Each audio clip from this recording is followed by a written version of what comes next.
نحمده ونصلي على رسوله الكريم أما بعد فقد قال الله تعالى في القرآن العظيم وفي الفرقان المجيد بعد أعوذ بالله من الشيطان الرجيم بفضل بسم الله الرحمن الرحيم حاميم والكتاب المبين إنا أنزلناه في ليلة مباركة إنا كنا منذرين صدق الله العظيم. الحمد لله. அல்லாஹுவினுடைய மிக பெரும் கிருபையினால் இன்றைய தினத்தினுடைய தராபீஹ் தொழுகையினை முழுமையாக தொழச் செய்த ரப்புல் ஆலமீனிற்கே எல்லா புகழும் உரித்தாகட்டுமாக.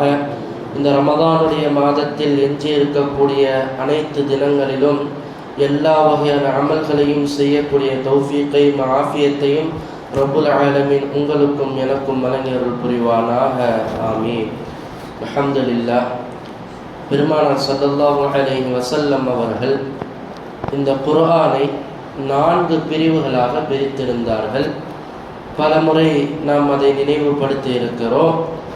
முதல் பிரிவு 200ற்கும் மேற்பட்ட வசனங்கள் இருக்கக்கூடிய சூறாக்களுக்கு பெருமானார் ஸல்லல்லாஹு அலைஹி வஸல்லம் அவர்கள் அல் மெயின் இப்படி அல் மசானி என்பதாக பல வார்த்தைகள் சொல்லி இருப்பாங்க. இதில் 3வது பிரிவு தான் 100க்கும் குறைவான வசனங்களுக்கு மசானி என்று சொல்லப்படும். அப்படிப்பட்ட சூறாக்கள் தான் இப்பொழுது ஓதப்பட்டு கொண்டிருக்கிறது. பெருமானார் ஸல்லல்லாஹு அலைஹி வஸல்லம் அவர்கள் இன்ஜீலுக்கு பகரமாக இந்த மசானியில் அடங்கியுள்ள சூறாக்கள் எனக்கு அருளப்பட்டது என்பதாக சொல்லப்பட்டிருக்கிறது. அடுத்தபடியாக நாளை மறுநாள் இந்த சூரத்துல் முஃபஸ்ஸல் என்று சொல்லப்படக்கூடிய கடைசி 4வது பிரிவு ஓதப்பட இருக்கிறது. பெருமானார் ஸல்லல்லாஹு அலைஹி வஸல்லம் அவர்கள் இந்த முஃபஸ்ஸல்ல அடங்கி இருக்கக்கூடிய சூறாக்கள் அனைத்துமே என்னுடைய உம்மத்துக்காக வேண்டிய இறக்கப்பட்ட சூறாக்கள் என்பதாக பெருமானார் ஸல்லல்லாஹு அலைஹி வஸல்லம் அவங்க சொல்லி இருக்கிறாங்க. ஏன்னா நீங்கள் கடைசி சூறாக்கள் எல்லாம் எடுத்து பார்த்தீங்கன்னு சொன்னால் சூரத்துல் முனாஃபிகூன், சூரத்துல் தகாபன், சூரத்துல் தலாக், சூரத்துல் தஹரீம், இந்த ஒவ்வொரு சூறாவையும் பார்த்தீங்கன்னு சொன்னால் இப்போ உம்மத்தில் என்ன பிரச்சனைகள் என்ன சட்டங்கள் இருக்குதோ அதற்குண்டான விஷயங்கள் எல்லாமே அதில் அடங்கி இருக்கும். அப்படிப்பட்ட சூறாக்களுக்கு தான் சூரத்துல் முஃபஸ்ஸல்னு சொல்லுவாங்க. சரிங்களா? இன்னைக்கு ஓதப்பட்ட ஒரு சூறா சூரத்துல் துஹா, ஒரு பிரத்யோகமான ஒரு சூறா. இதை பிரத்யோகமான ஒரு சூறான்னு சொல்றதற்குண்டான காரணம் என்ன தெரியுமா? இந்த சூறாவில் உள்ளடங்கப்பட்ட ஆயத்துகள். இந்த ஆயத்துகள் எதை குறிக்கிறது என்றால் பெருமானார் ஸல்லல்லாஹு அலைஹி வஸல்லம் அவர்களுக்கு நம்முடைய உம்மத்திற்கு அருளப்பட்ட குர்ஆனினுடைய சிறப்புகளை இதனுடைய வசனங்கள் பேசுது. மலக்குமார்களினுடைய வசனங்களை இந்த சூறாக்கள் பேசுது. அதே போல சொர்க்கத்தை குறித்தும் நரகத்தை குறித்தும் இந்த சூறாவில் ரப்புல் ஆலமீன் உள்ளடக்கி இருக்கிறான். முதல்ல நம்ம ஓதப்பட்ட ஒரு வசனம் ஹாமீம் வல் கிதாபில் முபீன் இன்னா அன்ஸல்நாஹு ஃபீ லைலத்தின் முபாரகத்தின் இன்னா குன்னா முன்திரீன். உங்களுக்கு அச்சமூட்டி எச்சரிக்கை செய்வதற்காக வேண்டி ஒரு பரக்கத்தான ஒரு இரவுல, நல்ல கவனிக்கணும், முபாரக்கான ஒரு இரவுல அந்த திருக்குர்ஆனை நாம் இறக்கி வைத்தோம் அப்படின்னு சொல்லி ரப்புல் ஆலமீன் லைலத்துல் கத்ரினுடைய இரவை பற்றி இந்த வசனத்தில் பேசுகிறான். சரி, இப்போ நமக்கெல்லாம் ஒரு சந்தேகம், இப்போ லைலத்துல் கத்ரினுடைய இரவு என்னைக்கு? இது பரவலான ஒரு மிகப்பெரிய ஒரு விஷயம். இருந்தாலும் நான் திரும்பவும் இதை நான் தெளிவுபடுத்துகிறேன். என்ன காரணம் சொன்னால் பெரும்பான்மையான உலமாக்கள் பெரும்பாலும் நாம் எடுத்துக்கொள்ள வேண்டிய ஹதீஸ் என்னவென்றால் இந்த ஒற்றைப்படை இரவுகளில் ரப்புல் ஆலமீன் இந்த லைலத்துல் கத்ரினுடைய இரவை மறைத்து வைத்திருக்கிறான் அப்படின்ற விஷயத்தை தான் நம்ம எடுத்துக்கணும். சரி, அதுக்கு முன்னாடி ஒரு தகவல். இந்த அல்லாஹ் சொல்கிற இந்த முபாரக்கான இரவுல அல்லாஹ் குர்ஆனை இறக்கியிருக்குன்னு சொன்னான் பார்த்தீங்களா? இப்போ நமக்கு தெரிஞ்ச விஷயம் என்ன? குர்ஆன் அருளப்பட்டது எப்போ? 23 ஆண்டுகளுமே பெருமானார் ஸல்லல்லாஹு அலைஹி வஸல்லம் அவர்களுக்கு ஒவ்வொரு சூறாக்களாகவும் ஒவ்வொரு வசனங்களாகவும் ஒவ்வொரு வார்த்தைகளாகவும் அருளப்பட்டது. இதுதான் இந்த உம்மத்துக்கு குர்ஆன் அருளப்பட்ட கால அளவு. ஆனால் அல்லாஹ் இந்த ஒரு இரவுல நான் கொடுத்தேன்னு சொல்கிறான் பார்த்தீங்களா? அல்லாஹு தாலா 7 வானங்களில் எல்லா வானங்கள்லையும் ஒரு கஅபாவை அல்லாஹ் அமைத்திருக்கிறான். உலகத்தில் கஅபத்துல்லா இருப்பது போல 7 வானங்களிலும் 7 வகையான கஅபாக்களை அல்லாஹ் அடைத்திருக்கிறான். அதில் முதலாவது வானத்தில் பைத்துல் இஸ்ஸா அப்படின்னு சொல்லப்படக்கூடிய அந்த கஅபாவிற்கு அல்லாஹு தஆலா முழு குர்ஆனையும் ஒன்றாக இறக்கி வச்சான். அல்லாஹ் முழு குர்ஆனை, இந்த குர்ஆனை மொத்தமாக எல்லாம் ரெடி பண்ணி தயார் செஞ்சுட்டு இந்த பைத்துல் இஸ்ஸா அப்படின்னு சொல்லக்கூடிய இந்த முதல் வானத்துக்கு அல்லாஹ் ஒரே இரவுல இறக்கி வைக்கிறான். அந்த இரவு தான் இந்த லைலத்துல் கத்ரினுடைய இரவு. புரியுதுங்களா? பிறகு அந்த முதல் வானத்தில் இருந்து பெருமானார் ஸல்லல்லாஹு அலைஹி வஸல்லம் அவர்களுடைய நபித்துவ வாழ்க்கை அந்த 23 ஆண்டு காலங்களும் கொஞ்சம் கொஞ்சமாக அங்கிருந்து வசனங்கள் இறக்கப்பட்டது.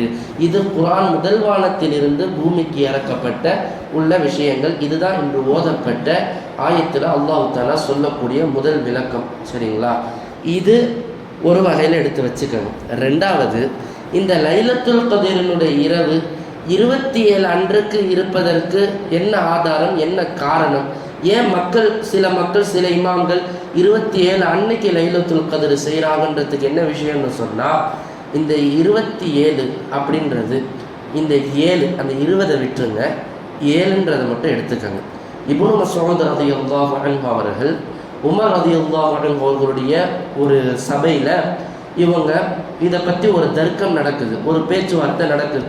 பெருமானாருக்கு 27 என்பது இந்த லைலத்துல் கத்ர் என்பது மறக்கடிக்கப்பட்டுருச்சு, இது எல்லா நாளும் தான். அப்போ இப்னு மஸ்ஊத் ரலியல்லாஹு அன்ஹு அவர்கள் ஒரு சின்ன பையன், ஒரு சின்ன ஒரு வயதில் ரொம்ப ஒரு சிறுவன், இவங்க சொல்கிறாங்க அந்த இடத்துல 27 தான் நமக்கு லைலத்துல் கத்ராக இருக்கக்கூடும்.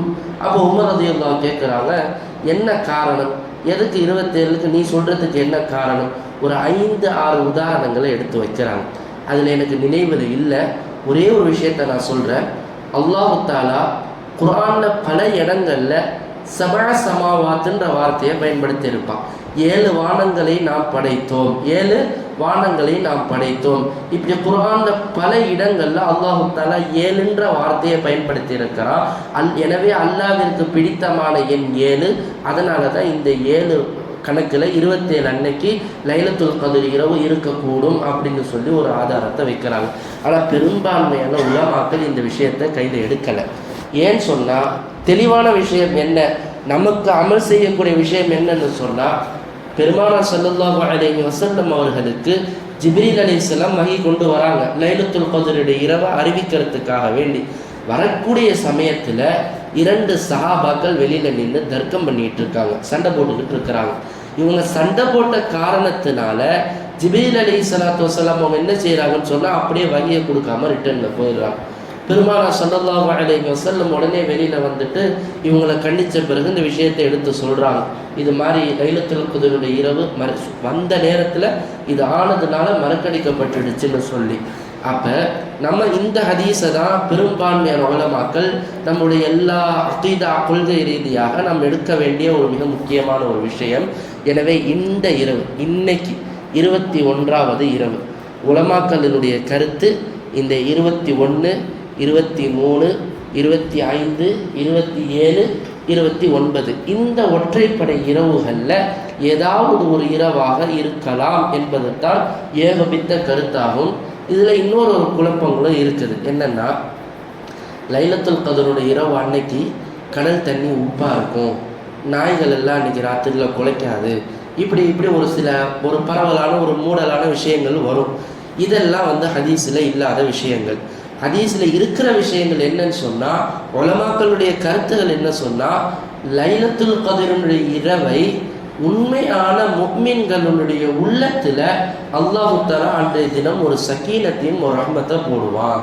அப்போ இந்த இபாதத்திலே மூழ்கி இருக்கக்கூடிய சமயத்தில் நமக்கு என்ன தெரியும், லைலத்துல் கத்ருடைய இரவை நம்மளால் உணர முடியும் அப்படின்றது தான் உலமாக்களுடைய கருத்தே தவிர, அன்றைய தினத்தில் இந்தந்த அடையாளங்களை வைத்து நம்ம இதுதான் லைலத்துல் கத்ர் அப்படின்ற ஒரு முடிவை நம்ம எடுத்துட முடியாது. இதற்குண்டான ஒரு சில விளக்கங்கள். அடுத்தபடியாக இஅ்திகாஃப். அல்ஹம்துலில்லாஹ், நம்முடைய பள்ளிவாசலில் அல்லாஹ்வினுடைய மிக பெரும் ஒரு பேரருளால் முதல் வருஷம் நான் இங்கே வந்த சமயத்தில் இஅ்திகாஃபுக்கு ரொம்ப, ஏன்னா ஒரு ஆளாவது நம்ம உட்கார வச்சு ஆகணும், இல்லாட்டி இமாமும் சரி நிர்வாகமும் சரி முஹல்லா மக்களுக்கும் சரி அல்லாஹ் தஆலா குற்றத்தை எழுதிடுவான். அப்போ நானும் செக்ரட்டரியும் உட்காந்து பேசுகிறோம். இந்த மாதிரி இப்படி யாராவது ஒரு ஆளையாவது உட்கார வைக்கணுமே எப்போ அப்படின்னு சொன்னால் 21 மகரிப் இஃப்தார் செய்கிறதுக்கு ஒரு 15-20 நிமிஷத்துக்கு முன்னாடி இந்த செய்தியை பேசுகிறோம். நான் இப்போ சொல்கிறேன் அவங்கள்ட்ட, இந்த மாதிரி இப்போ உடனே உட்கார்ந்தாகணும், இப்போ உட்காரலன்னா உங்களுக்கும் கேள்வி கணக்கு இருக்குது எனக்கும் கேள்வி கணக்கு இருக்குன்னு சொன்ன கையோட அல்லாஹ் தஆலா அவங்களுடைய உள்ளத்தில் போட்டு அந்த வருஷம் 10 நாளுமே, நான் வந்த முதல் வருஷம் 10 நாளுமே நம்ம மஹல்லாவினுடைய மஸ்ஜிதுடைய செக்ரட்டரி அவங்க உடனே அல்லாஹ் தஆலா அவங்களுடைய உள்ளத்தில் போட்டு 10 நாள் இஅ்திகாஃப்ல உட்கார்ந்தாங்க. கடந்த ஆண்டுகள் அல்ஹம்துலில்லாஹ் ஒரு 3 நபர்கள் 10 நாட்கள் உட்கார்ந்தாங்க. அதே போல் இந்த வருடமும் 10 நாட்களுமே 3 நபர்கள் நம்மளோட மஹல்லாவில் இஅ்திகாஃப்ல உட்கார்ந்துருக்கிறாங்க. இது அல்லாஹ் அவர்களுக்கு கொடுத்த மிகப்பெரிய ஒரு சிறப்பு.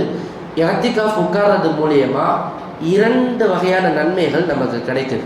ஒன்று ஆகிரத்தில், இன்னொன்று துன்யாவில். என்னன்னு சொன்னால் ஆகிரத்தில் கிடைக்கக்கூடிய நன்மை என்னன்னு சொன்னால், யார் இஅ்திகாஃப்ல உட்கார்றாங்களோ அவர்களுக்கு அன்று அந்த ஒரு தினத்திற்கு ரப்புல் ஆலமீன் வானத்திற்கும் பூமியிற்கும் மத்தியிலான இடைவெளி உள்ள 3 அகலிகள் அளவிற்கு நரகத்தை விட்டும் அவர்களை அல்லாஹ் தூரமாக்கி விடுகிறான். இப்படியே அவங்க 10 நாள் உட்கார்றாங்க பார்த்தீங்களா, 30 அகலிகளினுடைய தூரத்திற்கு நரகத்தை விட்டும் அவர்களை அல்லாஹ் தூரமாக்கி விடுகிறான் என்று சொல்லப்படுகிறது. அப்படின்னா என்ன, இவங்க சொர்க்கத்துக்கு போயிடுவாங்கன்றது உறுதி. சரிங்களா? இது இஅ்திகாஃப்ல உட்கார்ற ஆகிரத்து சம்பந்தமான நன்மை. துன்யாவில் கிடக்கக்கூடிய நன்மை எதுன்னு சொன்னால், இஅ்திகாஃப்ல இருக்கிறவங்க கண்டிப்பாக லைலத்துல் கத்ருடைய இரவை அடைஞ்சிருவாங்க. இதில் எந்த ஒரு சந்தேகமும் கிடையாது. ஏன்னா மஸ்ஜிதிலேயே அவங்க 10 நாட்களையும் கழிக்கும் போது, மஸ்ஜிதிலேயே அவங்க எல்லா இபாதத்துகளையும் செய்யும் போது நிச்சயமாக அதில் ஒரு இரவுல தான் அவங்க லைலத்துல் கத்ருடைய இரவை அடைவாங்க. கண்டிப்பாக அவங்க அடைவதற்குண்டான மிகப்பெரிய ஒரு வாய்ப்பை ரப்புல் ஆலமீன் இந்த இஅ்திகாஃப்ல ஏற்படுத்தியிருக்கிறான். இது உலக ரீதியாக அவங்களுக்கு கிடைக்க வேண்டிய விஷயங்கள். சரி, இப்போ ஆண்களுக்கும் பெண்களுக்கும் உண்டான விஷயங்கள். இஅ்திகாஃப் எப்போ முடியும்? அதாவது பள்ளிவாசலில் நீயத்தை வச்சுட்டு உள்ளே வந்துட்டாங்கன்னு சொன்னால், இப்போ திரும்ப தேவையில்லாத காரணத்துக்காக இல்லை ஏதாவது ஒரு சும்மா ஒரு ரொம்ப நாளாக என்னால் வெளியே போகலையே நான் போயிடுவோன்னு சொல்லி பள்ளியை விட்டு வெளியில் போயிட்டாங்கன்னு சொன்னால் என்ன ஆகிடும்? இஅ்திகாஃப் முறிஞ்சிடும். சரி, இப்போ ஒரு சில நபர்களுக்கு வெஸ்டர்ன் டாய்லெட்டில் தான் போய் ஒரு பழக்கம் இருக்கும். நார்மல் டாய்லெட்டில் போயிருக்க மாட்டாங்க, அவங்களுக்கு வசதி இருந்திருக்காது. இப்போ இவங்க பள்ளிவாசலில் அல்ஹம்துலில்லாஹ் அல்லாஹ்வோட கிருபையில நம்ம பள்ளியில் வெஸ்டர்ன் இருக்குது. வெஸ்டர்ன் இல்லாத சமயத்தில் இவங்க என்ன செய்யலாம்னு கேட்டால், இவங்க வீட்டுக்கு தாராளமாக போயிட்டு கழிவறையில் இருந்துட்டு வரணும். சரி, இப்போ அவங்க போயிட்டு வராங்க பார்த்தீங்களா, இந்த போயிட்டு வரத்துக்கு மத்தியில் இவங்களுக்கு என்ன சட்டம்னு சொன்னால், இவங்க யாரிடத்துலையும் தேவையில்லாத தேவையுடைய பேச்சாக இருந்தாலும் சரி தேவையில்லாத பேச்சாக இருந்தாலும் சரி பேசக்கூடாது. இவங்க அப்படியே வீட்டுக்கு போகிற வழியில் யாராவது நண்பர்களோ இல்லை மனைவியோ இல்லை யாராவது உங்களை பார்த்து சலாம் சொன்னால் பதில் சலாம் சொல்லலாம். அவங்க நல்லா இருக்கீங்களான்னு நலம் விசாரிச்சாங்கன்னா இவங்களும் பதிலுக்கு நலம் விசாரிச்சுக்கலாம். இதோட முடிச்சுக்கணும். இதுக்கு மேலே அவங்க ஏதாவது வியாபாரத்தை பற்றியோ இல்லை வேற எதையாவது விஷயத்தை பற்றி உலக செய்திகளை பேசுனா இஅ்திகாஃப் முறிஞ்சிடும். ஸோ அத்தியாவசிய தேவைக்காக வேண்டி இவங்க இஅ்திகாஃப்லேருந்து வீட்டுக்கு போயிட்டு வந்தாங்கன்னு சொன்னால் இஅ்திகாஃப் முறியாது, தாராளமாக கூடும். சரி, இஅ்திகாஃபுடைய சமயத்தில் மனைவியை பார்க்கலாமா, மனைவிட்ட பேசலாமா அப்படின்னு கேட்டால் தாராளமாக பார்க்கலாம், தாராளமாக பேசலாம் அத்தியாவசியத்திற்காக. இப்போ சில இடங்களில் மனைவிகள் சாப்பாடு கொடுக்குற ஒரு சூழ்நிலை இருக்கும். பெருமானார் ஸல்லல்லாஹு அலைஹி வஸல்லம் அவர்கள் ஆயிஷா ரலியல்லாஹு அன்ஹா அவர்களை சந்தித்ததாகவும் பல ஹதீஸ்களில் இருக்கிறது. அதனால் மனைவி இடத்துல தாராளமாக சாப்பாடை வாங்குறதோ அதுக்காக வேண்டி வெளியில் போய் நின்று பேசுகிறதோ தாராளமாக இஅ்திகாஃப்ல கூடும், எந்த ஒரு முறித்தலும் கிடையாது. பெண்களுடைய சட்டம்னு பார்த்தா, வீட்டில் ஒரு அறையில் அவங்க உட்காந்துடணும், அல்லது வீட்டில் அறை இல்லை ஒரு ஹாலில் பருதா துணியை போட்டு உட்கார்ந்தாலும் பரவாயில்ல. ஆனால் அவங்களுடைய சட்டம் யாரிடத்திலும் தேவையில்லாமல் பேசக்கூடாது, அந்நிய ஆண்களை அறவே பார்த்து விடக்கூடாது. அப்படி பார்த்தாங்கன்னா அவங்களுக்கு அது முறிஞ்சு போயிடும். அந்நிய ஆண்கள் அவங்கள பார்க்குற அளவிற்கு பேசக்கூடிய அளவிற்கு சம்பந்தம் ஏற்பட்டு விட்டால் இஅ்திகாஃப் அவங்களுக்கு முறிஞ்சிடும். பெண்களுக்கு மிக முக்கியமான ஒரு சட்டத்தை நிறைவுபடுத்துகிறேன். இப்போ இஅ்திகாஃப்ல பெண்மணிகள் உட்கார்றாங்க, இன்றைக்கி மகரிபில் உட்கார்றாங்க, மறுநாள் காலையில் என்ன ஆகிடுறாங்க, அவங்களுடைய மாதவிடாய் காலம் ஆரம்பிச்சிருது. இப்போ இவங்களுக்கு இஅ்திகாஃப் முறியுமா முறியாதா அல்லது என்ன செய்யணும்னு கேட்டால், இஅ்திகாஃப் முறிஞ்சிடும், நோன்பும் முறிஞ்சிடும். இவங்க ரமதானுக்கு பிறகு என்ன செய்யணும்னு சொன்னால் அந்த நோன்பை மீட்டியாகணும். இஅ்திகாஃபையும் மீட்டணும். ஆனால் இஅ்திகாஃபை எப்படி மீட்டணும்னு சொன்னால் மகரிப் டு மகரிப் மீட்டணுன்ற அவசியம் கிடையாது. அதாவது சூரியன் மறைந்ததிலிருந்து சூரியன் உதிக்கின்ற வரை, இரவுலேருந்து பகல், இதுக்கு மத்தியில் அவங்களுடைய இஅ்திகாஃப் முறிஞ்சிருதுன்னு சொன்னால் இவங்க திரும்பவும் அந்த மறைந்ததுலேருந்து காலையில் உதிக்கிற வரைக்கும் அவங்க இஅ்திகாஃபை மீட்டிக்கிட்டால் போதும். அல்லது காலையில் நேரத்தில் உங்களுக்கு முறிஞ்சிருந்ததுன்னு சொன்னால் அவங்க என்ன செய்யணும், சூரியன் அந்த ஃபஜ்ருடைய நேரத்திலிருந்து சூரியன் மறைகின்ற வரை அவங்க இஅ்திகாஃபை மீட்டிக்கிட்டால் போதும். இது ஏகபித்த உலமாக்களின் கருத்து. எனவே பெண்மணிகள் இஅ்திகாஃபில் உட்காரக்கூடிய சமயத்தில் ரொம்ப கவனமாக உட்காருங்க. அப்படி ஒருவேளை இஅ்திகாஃப் முறிந்தால் இதுதான் உங்களுக்கு மீட்டக்கூடிய சட்டம். ரமதானிற்கு பிறகு இந்த இஅ்திகாஃப் உங்களுக்கு வாஜிபாயிடும். நல்லா கவனிக்கணும், இது சுன்னத்தான அமல். இந்த 10 நாட்கள் உட்காருவதுன்றது சுன்னத்தான அமல். எப்போ இந்த மாதிரி உங்களுக்கு இஅ்திகாஃப் முறியுதோ இதை நீங்கள் திரும்பி மீட்டி ஆகணுன்னும் போது அந்த இஅ்திகாஃப் உங்களுக்கு வாஜிபாக்கப்படுகிறது. நீங்கள் ரமதானுக்கு பிறகு கண்டிப்பாக இஅ்திகாஃபை நீங்கள் மீட்டி கொண்டு வரணும் என்பது ஹதீஸ்களில் நமக்கு உள்ள மிகப்பெரிய ஒரு விஷயம். வேறு ஏதாவது இஅ்திகாஃப் குறித்து சந்தேகம் இருக்கா? வேறு ஏதாவது இருக்கா? இஅ்திகாஃபில் செல்ஃபோன் யூஸ் பண்ணலாமான்னு கேட்டால் பேணுதல் அடிப்படையில் யூஸ் பண்ணுறதை தவிர்க்கிறது நல்லது. ஒரு விஷயம் ஞாபகம் வருது, தொழில் வியாபாரங்கள் செய்கிறது இஅ்திகாஃபில் கூடுமா கூடாதான்னு கேட்டால் பொருளும் பணமும் இல்லாமல் இஅ்திகாஃபில் உட்காந்து நீங்கள் வியாபாரம் செய்யலாம். அப்படின்னா என்ன அர்த்தம்? இப்போ தொழிலதிபராக நீங்கள் இருக்கீங்க, உங்களை நம்பி வெளியில் ஒரு கடையோ தொழில் இருக்குது, நீங்கள் இஅ்திகாஃபில் வந்து உட்காந்துட்டீங்க. இப்போ அந்த பொருளையோ பணத்தையோ நீங்கள் எடுத்து வச்சு இங்கே வச்சு நீங்கள் வியாபாரத்தை பேசக்கூடாது, கொடுக்கக்கூடாது. செல்ஃபோன் மூலியமாக இங்கே உட்காந்து வியாபாரத்தை பேசுகிறீங்க. இல்லை யாரோ ஒரு நபர் உங்கள்கிட்ட பணி செய்கிறவரும் வந்து இங்கே நேரில் வந்து உங்கள்கிட்ட உட்காந்துட்டு பேசுகிறாருன்னு சொன்னால் மார்க்கம் இதை அனுமதிக்குது. இது எந்த ஒரு இஅ்திகாஃபை முறிக்காது. தாராளமாக அந்த சமயத்தில் வியாபாரத்தை நீங்கள் செய்யலாம். நீங்கள் அதாவது வியாபாரம் செய்கிறது நோக்கமாக வச்சு உட்காரக்கூடாது. ஒரு வேறு வழி இல்லை, நீங்கள் இல்லாட்டி அந்த தொழில் நிறுவனம் நடக்காது. அதுலேருந்து சந்தேகங்கள் கேட்குறாங்க, பணம் கொடுக்க வராங்க, இந்த மாதிரி பொருள்கள், இந்த மாதிரி விஷயங்கள் எல்லாம் நீங்கள் இஅ்திகாஃபில் இருந்து பேசலாம், உபயோகிக்கலாம். அஜ்ரத்து சொல்லிட்டாருன்றதுக்காக வேண்டி இதையே நீங்கள் வந்து ஆர்டர் போட்டு வந்துடக்கூடாது. முடிந்த அளவிற்கு இந்த இஅ்திகாஃபுடைய அமல் என்பது அல்லாஹ்விற்கும் நமக்கும் மத்தியில் நெருக்கத்தை ஏற்படுத்தக்கூடிய ஒரு அமல். உலக காரியங்களை விட்டும் நம்மளை தடுத்து நிறுத்தக்கூடிய ஒரு அமலாகத்தான் இந்த இஅ்திகாஃபுடைய அமல் இருக்கிறது. எனவே இந்த குறுகிய நாட்கள், இந்த 10 நாட்கள் இஅ்திகாஃபில் இருக்கக்கூடியவர்களும் சரி, இஅ்திகாஃபில் இல்லாதவர்களுக்கும் சரி மிகப்பெரிய ஒரு பொற்காலம். அல்லாஹு தஆலா சொர்க்கத்தையும் நரகத்தையும் கேட்க வேண்டிய ஒரு 10 நாட்களாக இந்த நாட்களை நமக்கு வைத்திருக்கிறார். இதுவரைக்கும் நம்மளை உயிரோடு அல்லாஹு தஆலா கொண்டு வந்துட்டான். இந்த இருக்கக்கூடிய இந்த 10 நாட்களில் இன்னைக்கு இரவா கூட இருக்கலாம் லைலத்துல் கத்ர், அல்லது நாளை மறுநாள், இப்படி எந்த நாட்கள் வேணாலும் இருக்கலாம். எனவே எஞ்சி இருக்கக்கூடிய நாட்களிலே எல்லா இபாதத்துகளையும் செய்யுங்கள். எல்லாம் உங்களால் எவ்வளவு தான தர்மங்களை கொடுக்க முடியுமோ கொடுங்கள். இந்த ரமலான் போய்விட்டால் அடுத்த ரமலானிற்கு நாம் உயிரோடு இருப்போமா மாட்டோமா என்பது நம்மளது கையில் இல்லை. எனவே இந்த ரமலானை வாழ்க்கையில் இதுதான் எனக்கு கடைசி ரமலான் என்பதாக யோசித்து நீங்கள் இபாதத்துகளை செய்யுங்கள். ரப்புல் ஆலமீன் எஞ்சி இருக்கக்கூடிய இந்த காலகட்டத்திலே நமக்கு பரிபூரணமான இபாதத்துகளை செய்யக்கூடிய ஆஃபியத்தையும் தௌஃபீக்கையும் வழங்கியருள் புரிவானாக. 1000 மாதங்களை விட சிறந்த இரவான லைலத்துல் கத்ரினுடைய இரவை அடையக்கூடிய தௌஃபீக்கை ரப்புல் ஆலமீன் உங்களுக்கும் எனக்கும் வழங்கியருள் புரிவானாக. இது போன்ற இன்னும் பல ரமதான்களை அடையக்கூடிய தௌஃபீக்கையும் ஆஃபியத்தையும் ரப்புல் ஆலமீன் உங்களுக்கும் எனக்கும் வழங்கியருள் புரிவானாக.